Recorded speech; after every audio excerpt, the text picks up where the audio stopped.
This is the Anycubic Cobra X, and in this video, I'm going to show you how you can set it up in 5 minutes. Out of the box, there is two main pieces. You have the printer and the Z-axis assembly. There are a couple tools that are included. Make sure you cut the zip ties and unwrap everything. Basically, remove the styrofoam and all that stuff.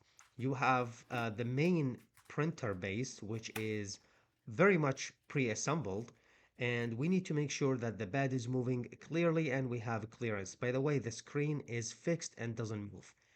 Next, we will install the print plate, which is magnetic, so that fits in place.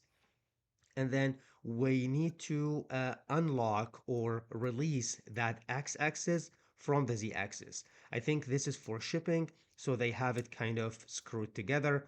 We need to remove that and it comes on both sides.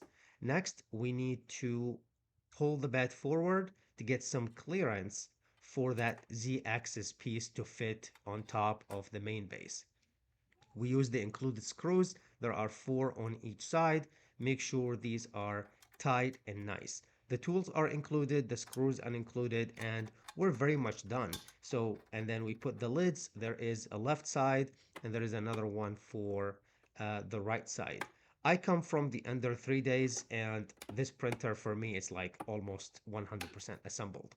Um, Next, we do the cables here. So this is the Z access to the main. So you need to flip the printer on the side, connect that first cable, and make sure it is connected on the other end. This is the extruder and the hot end cables. They look very different, so it's really easy to connect. After that, we need to connect everything, zip tie them. There is a zip tie cable there, and then put the lid on top. That is very much it for the assembly. Like I said, it's like 95% already assembled. This is the purge cutter.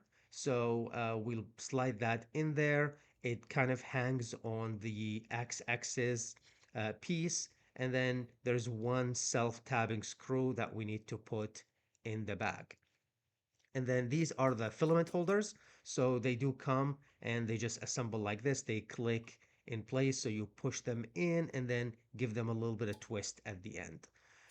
As you can see here, make sure you do all 4 of them, because again, this printer takes 4 colors or 4 filament at the same time. Honestly, I was very impressed, especially for the price. I think it's a great deal. Before we mount these on top of the printer, make sure you push that z-axis down, or basically the extruder down, so you have some clearance, and those just click on top of the printer. That's how it looks like. They are numbered, so make sure to pay attention to the order. So there's like 1 to 4, and also when you put the Bowden tube, you push that in there, and then also on top of the extruder. Make sure you follow the numbers. So like 1, 2, 3, 4, there's numbers, and make sure nothing is tangled up. You have enough clearance, everything can move. And yeah, they start like from left to right, and then you have the same numbers on the extruder piece. It is a direct extruder printer. Make sure everything moves, make sure you have enough clearance, and then you can power it from the back. These are the tools and some of the other stuff that comes with. You can see there, and then also you can remove the stickers. There are some stickers. Honestly, I wouldn't worry too much about it, but if you want to, you can remove the stickers, especially for the extruder one, since there are heat. Make sure the bed have enough clearance to go all the way back and all the way to the front, and then we set it up. You select the language, you choose your region, connect it to Wi-Fi, and then you need to install the app. Here's the calibration. I think it took about, I would say, 20 to 30 minutes. I did not exactly time it, but it was pretty quick and easy. It self-leveled everything. Here is me printing a benchy, and I just used the default setting just to see how it goes, and that seems to work pretty well. Here's the first benchy. I did not fine tune anything. This is just out of the box, and actually I'm very impressed with how quick and easy this was. This is it for now. I will need to spend some more time with the printer and I might make a follow-up video. If you have any questions or comments, please leave them below. Thank you for watching and I will see you in the next one.